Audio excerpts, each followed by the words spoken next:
जय शिव शंकर बच्चों। पिछले लेक्चर में हमने गॉस प्रमेय क्या है इसके डेफिनेशन उसके स्टेटमेंट को पढ़ा था। आज मैं आपको लेकर आया हूँ गॉस थ्योरम विथ प्रूफ। तो गॉस थ्योरम क्या कहती है? गॉस थ्योरम कहती है किसी भी आकार के बंद पृष्ठ से संबंधित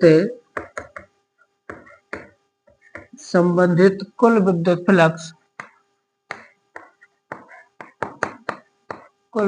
फ्लक्स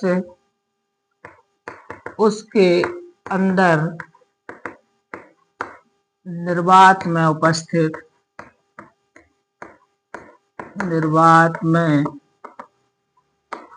उपस्थित कुल आवेश का 1/ε0 गुना होता है। ये है, अर्थात फाई इक्वल टू होता है 1/ε0 इंटू क्यू। ये हमारे पास गॉस थ्योरम का स्टेटमेंट विद फार्मूला है। तो गॉस थ्योरम क्या कहती है बच्चों?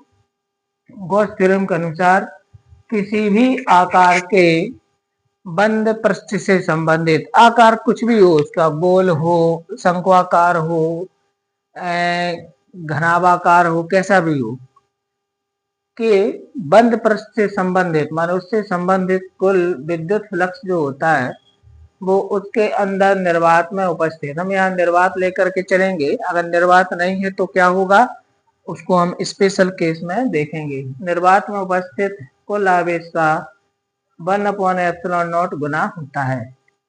एक गॉस थ्योरम है, ठीक है। अब हम इसका प्रूफ करते हैं, प्रूफ कि ये कैसे काम करती है। तो बच्चों गॉस थ्योरम प्रूफ करने से पहले मैं कुछ कंडीशंस आपको स्पष्ट कर दूं, क्योंकि ये किसी भी आकार के बंद पृष्ठ के लिए ट्रू है। आकार कुछ भी हो, उसका गोल हो या शंक्वाकार हो या अनियमित आकार हो या कोई भी आकार हो, सभी के लिए सत्य है। तो ये काम करते हैं ना, हम इसको गोलीय पृष्ठ के लिए प्रूफ करेंगे। उससे क्या होगा, गोलीय पृष्ठ के लिए जो फॉर्मूले होते हैं वो बड़े सरल और जनरलाइज होते हैं। तो हम इसको गोलीय पृष्ठ के लिए प्रूफ करेंगे, ठीक है। तो इसके लिए हम क्या करेंगे, हम यहाँ पर मान लीजिए ये एक हमारा गोलीय पृष्ठ बन गया। चलो यहाँ बना लेते हैं, ये हमारा एक गोलीय पृष्ठ है। ये गोलीय पृष्ठ है, गोल है, वृत्ताकार नहीं है, गोल है, गोलीय पृष्ठ है। अब मान लीजिए इसके सेंटर पर प्लस क्यू चार्ज स्थित है। इसके सेंटर पर निर्वात में मान लीजिए प्लस क्यू पॉइंट चार्ज यहाँ पर है, तो कुल चार्ज पॉइंट चार्ज कुल क्यू है। अब ये चूंकि इसका जो पृष्ठ है, इसके पृष्ठ पर मैं एक किसी पॉइंट की कल्पना करता हूं। मान लीजिए यहाँ पर एक पॉइंट है, पॉइंट पी है, पी एक पॉइंट है। अब पी से रिलेटेड मैं एक छोटे से एरिया को इमेज करता हूं कि पी से संबंधित एक छोटा सा एक एरिया है। क्योंकि ये गोलीय पृष्ठ है ना, तो इस पर एरिया तो होंगे ही। तो मैंने इस पर एक छोटे से एरिया को इमेज किया। इसका एरिया मान लीजिए डेल्टा एस है, एक छोटा सा एरिया है पी से रिलेटेड। और पी से यहाँ की जो डिस्टेंस है ऑफिशियल आर होगी, क्योंकि रेडियस होगी, ठीक है ना। अब आपको पता है बच्चों, पिछले लेक्चर में हमने पढ़ा था कि जो एरिया होता है ये वेक्टर राशि है, वेक्टर क्वांटिटी है, और इसका डायरेक्शन पृष्ठ पर खींचे गए अभिलंब के अनुदिश होता है। तो यहाँ पर उसके अलोंग टू नॉर्मल होता है ऑन सरफेस। तो यहाँ पर हम जब एक नॉर्मल ड्रॉ करेंगे तो वो नॉर्मल तो ऐसा जाएगा ना, नहीं जाएगा, ऐसा जाएगा, वो नॉर्मल नहीं जाएगा। तो ऐसा नॉर्मल जाएगा हमारा, तो ये डेल्टा एस का डायरेक्शन ऐसे ही हो जाएगा। ये हम कह देंगे कि डेल्टा एस वेक्टर का ये डायरेक्शन है, ये रेडियस के अकॉर्डिंग होगा। ठीक, अब अगर मैं मान लीजिए यहाँ पर विद्युत क्षेत्र के डायरेक्शन की कल्पना करूं, तो आप याद करो हमने पढ़ा है वो इलेक्ट्रिक फील्ड लाइन में कि विद्युत क्षेत्र रेखाएं पृष्ठ के अभिलंबवत निकलती हैं, अभिलंबवत प्रवेश करती हैं, नॉर्मली होती हैं। तो यहाँ पर जो विद्युत क्षेत्र है वह भी कैसा होगा, इसके परपेंडिकुलर होगा। तो मैंने इसको ई वेक्टर नाम दे दिया, ई वेक्टर का डायरेक्शन हो जाएगा।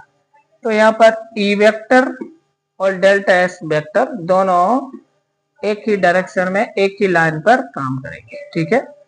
अच्छा, जो इलेक्ट्रिक फील्ड है, अगर मैं आपसे कहूँ पॉइंट पी पर इलेक्ट्रिक फील्ड की जो इंटेंसिटी है वो ई है, तो बता सकते हो इस पॉइंट पर, इस पॉइंट पर, इस पॉइंट पर कितनी होगी, बता सकते हो? तो सभी जगह जो इंटेंसिटी ऑफ इलेक्ट्रिक फील्ड है वो एक समान होगी। क्यों होगी? क्योंकि इंटेंसिटी ऑफ इलेक्ट्रिक फील्ड जो होती है वो चार्ज के डायरेक्टली प्रोपोर्शनल होती है और दूरी के स्क्वायर के इनवर्सली प्रोपोर्शनल होती है। तो ये आप देखिए सेंटर है, तो ये दूरी, ये दूरी, ये दूरी, all distance are same, all distance are same. तो इस हर एक पॉइंट पर, इस स्फेरिकल सरफेस के प्रत्येक पॉइंट पर इंटेंसिटी एक समान होगी और डायरेक्शन रेडियस के अलोंग टू रेडियस होगा, है ना, आउटसाइड, वो भी रेडियस के अलोंग आउटसाइड होगा, हमारे तरफ जगह बाहर की ओर होगा। ठीक है ना। तो ये पी पर ये कंडीशन आपको बनानी है, ध्यान रखनी है। ठीक, अब प्रूफ में देखें, सबसे पहले मैं आपको बता देता हूं। माना एस एक बंद गोलीय पृष्ठ है जिसकी त्रिज्या आर है, सेंटर ओ है, इसके सेंटर पर कोई प्लस क्यू चार्ज स्थित है और हमें जो है इसके सरफेस पर हम एक पॉइंट पी इमेज करते हैं। पी से संबंधित रिलेटेड अल्प क्षेत्रफल डेल्टा एस ले लेते हैं, बहुत माइनर क्षेत्रफल है और डेल्टा एस का डायरेक्शन त्रिज्या का बाहर की ओर होगा। अब मान लीजिए बिंदु पी पर विद्युत क्षेत्र की तीव्रता ई है, तो ई का डायरेक्शन भी त्रिज्या का बाहर की ओर होगा। ई की वैल्यू क्या होगी, इस पॉइंट पी पर इंटेंसिटी ऑफ इलेक्ट्रिक फील्ड की वैल्यू होगी E equal to 1/4 pi epsilon naught Q upon R square, इतनी वैल्यू होगी ई की पॉइंट पी पर। मैं बोली इस पॉइंट पर इतनी होगी, इस पॉइंट पर भी इतनी होगी, सारे पॉइंट पर जितने पॉइंट यहाँ पर होंगे सब पर ये इतनी ही होगी। ठीक है ना। इसको मैं थोड़ी देर को इक्वेशन फर्स्ट दे देता हूँ। ओके, अब मैं अगर आपसे पूछूंगी टी से रिलेटेड अल्प क्षेत्र जो डेल्टा एस है, तो उससे संबंधित फ्लक्स कितना होगा, कि इलेक्ट्रिक फील्ड में एरिया है तो इससे संबंधित फ्लक्स कितना होगा। तो मान लीजिए इससे संबंधित फ्लक्स है, यहाँ देखें डेल्टा एस क्षेत्रफल से संबंधित फ्लक्स, क्षेत्रफल से संबंधित फ्लक्स, मैं फ्लक्स पूछ रहा हूँ कितना होगा इससे संबंधित फ्लक्स, डेल्टा एस से संबंधित फ्लक्स। हमें तो टोटल फ्लक्स निकालना है, ये है ना कुल फ्लक्स। तो उसे संबंधित फ्लक्स को मैं डी एस नाम दे देता हूँ, सॉरी डी फाई ई नाम देता हूँ। तो D phi E equal to होगा हमारे पास E vector dot delta S vector, यही होगा ना, लास्ट टाइम आपको पढ़ाया था। अब डेल्टा एस और ई इन दोनों का डॉट करेंगे तो क्या आएगा, ई delta S into cos theta. Theta क्या होगा, ई वेक्टर और डेल्टा एक्स वेक्टर के बीच का एंगल, जो कि यहाँ पर 0 है, दोनों के डायरेक्शन सेम है। तो मैं इसको अगर निकालूंगा तो E into delta S into cos 0 आएगा। कॉस 0 की वैल्यू तो 1 होती है ना, तो E into delta S into 1 equal to आएगा ई इंटू डेल्टा एस, कितना हो जाएगा। ठीक है ना, ये हो जाएगा। ये आपको समझ में आ गया होगा। अब अगर मैं आपसे पूछूं कि ऐसे ऐसे ऐसे ऐसे पी पॉइंट है, ऐसे एक और पॉइंट P2 ले, P1 ले लें, उसका भी एरिया ले लें, P2 उसका भी ले लें, ऐसे जितने भी पॉइंट्स हैं इस सरफेस पर, सारे पॉइंट से रिलेटेड जो छोटे छोटे एरियाज हैं और सभी एरिया का फ्लक्स अगर मैं कैलकुलेट करना चाहूँ तो वो कितना होगा, टोटल फ्लक्स कितना होगा। तो हम इसमें समेशन लगा देंगे या सिग्मा लगा देंगे। ठीक है ना। तो कुल फ्लक्स हमारा कितना हो जाएगा, तो या तो आप इसमें सिग्मा लगा दो या फिर आप उसको इंटीग्रेट कर लो, सरफेसियल इंटीग्रेशन। तो सरफेसियल इंटीग्रेशन आई थिंक बेस्ट है। तो सरफेसियल इंटीग्रेशन के लिए अपन क्या करते हैं, इस एरिया को ds भी कर देते हैं। चलो अभी डेल्टा एस में ही कर लेते हैं। तो कुल फ्लक्स अगर मैं बोलूं फाई ई है तो फाई की वैल्यू क्या होगी, sigma of E into delta S, इतना होगा। तो यहाँ पर ई को मैं बाहर कर देता हूँ और ये आ जाएगा सिग्मा ऑफ डेल्टा एस, इतना आ जाएगा। ठीक है, तो सिग्मा ऑफ डेल्टा एस की वैल्यू कितनी होगी आप बता सकते हो। सिग्मा ऑफ डेल्टा एस मतलब ये छोटे छोटे जो एरिया है सारे एरियाज को ऐड कर दो। सारे एरियाज को ऐड करोगे तो क्या बनेगा, गोले का संपूर्ण पृष्ठ बनेगा। माने डेल्टा एस की वैल्यू क्या होगी, 4 पाई आर स्क्वायर, इतनी हो जाएगी। ठीक है ना, तो ये वैल्यू उठा के यहाँ लिख दो तो आ जाएगा E into 4 pi R square. अब E की वैल्यू लिखिए, वाई इक्वेशन फर्स्ट। E की वैल्यू कितनी है हमारे पास, E की वैल्यू है 1/4 pi Q upon R square. तो यहाँ पर लिखेंगे 1/4 pi Q upon R square, ये E की वैल्यू है। और 4 पाई आर स्क्वायर पहले से है 4 पाई आर स्क्वायर। अब ये 4 पाई से 4 पाई आर स्क्वायर से आर स्मॉल लेना है, आर स्मॉल लेना है, आर स्क्वायर से आर स्क्वायर कैंसिल, तो कितना बचा हमारे पास, 1/एप्सिलॉन बचा और क्यू बचा। तो ये कुल फ्लक्स निकल आया। तो वही तो गास ने बोला था, गास ने क्या बताया था मुझे बताओ आप, गॉस ने क्या बोला था, गॉस ने बोला था किसी भी आकार के बंद पृष्ठ से संबंधित कुल विद्युत फ्लक्स उसके अंदर निर्वात में उपस्थित कुल आवेश का 1/एप्सिलॉन नॉट हेंस होता है। तो वो हो गया 1/एप्सिलॉन नॉट इंटू क्यू, निकल आया ना। तो कितना सिंपल सा इसका प्रूफ है। दूसरा मैं क्या आपको बताऊं, अगर आप यहाँ पर ds ले लेंगे तो यहाँ पर आप समेशन मतलब वो इंटीग्रेशन ले लेंगे। अगर यहाँ पर ds लेंगे तो आप इंटीग्रेशन के साथ करेंगे तो इंटीग्रेशन आ जाएगा। तो इंटीग्रेशन ds की वैल्यू 4 पाई आर स्क्वायर रखेंगे, बात सेम हो जाएगी। ठीक है ना, तो ये हमारे पास है वो किसी भी आकार के बंद पृष्ठ से संबंधित कुल विद्युत फ्लक्स उसके अंदर निर्वात में उपस्थित कुल आवेश का 1/एप्सिलॉन नॉट टाइम्स होता है। और ये मैं फिर से बता दूं, सबसे पहले आपको एक सर्कल एक स्फीयर ड्रॉ करना है। स्फीयर के सेंटर को लेना है, उस पर प्लस क्यू चार्ज को मान लेना है, रेडियस आर लेना है। इसके सरफेस पर एक पॉइंट पी सिलेक्ट करना है, पी से रिलेटेड एक माइनस अल्प क्षेत्रफल डेल्टा एस ले लेना है। तो डेल्टा एस वेक्टर क्वांटिटी है तो उसका डायरेक्शन ऊपर की ओर बाहर त्रिज्या का निर्देश बनाना है। और क्यू चार्ज के कारण पॉइंट पी इलेक्ट्रिक फील्ड का डायरेक्शन भी ऐसी बाहर की ओर बनाना है। ठीक, अब यहाँ पर लिखेंगे आप कि मान लीजिए ऐसे एक बंद गोलीय पृष्ठ है जिसके रेडियस आर है, सेंटर ओ है, इसके सेंटर पर प्लस क्यू चार्ज रखा है, इससे के सरफेस पर कोई पॉइंट पी है, पी से रिलेटेड क्षेत्रफल डेल्टा एस है। तो पी से एक जो सिमेट्री के अनुसार पी पर विद्युत क्षेत्र ई का डायरेक्शन त्रिज्या का निर्देश बाहर की ओर होगा और एस का डेल्टा एस का डायरेक्शन भी त्रिज्या का निर्देश बाहर की ओर होगा। तो अगर आपसे पूछा जाए कि इस पॉइंट पर विद्युत क्षेत्र कितना हुआ तो आप लिख दोगे कि बिंदु P पर विद्युत क्षेत्र की तीव्रता इतनी होगी, E equal to 1/4 pi epsilon naught Q upon R square, equation first दे देंगे। अब डेल्टा एस क्षेत्रफल से संबंधित कुल फ्लक्स कितना होगा, पहले हम छोटा सा फ्लक्स निकालेंगे इसके बाद पूरा निकालेंगे। तो ये हो जाएगा हमारा delta phi equal to E vector dot delta S vector. अब E delta S cos theta आएगा, कॉस थीटा थीटा की वैल्यू 0 आएगी क्योंकि ई वेक्टर और डेल्टा एस वेक्टर का डायरेक्शन सेम है। तो E इंटू डेल्टा एस हो जाएगा। अब टोटल फ्लक्स कितना होगा, कुल फ्लक्स, कुल फ्लक्स, कुल फ्लक्स संपूर्ण पृष्ठ से संबंधित कुल फ्लक्स।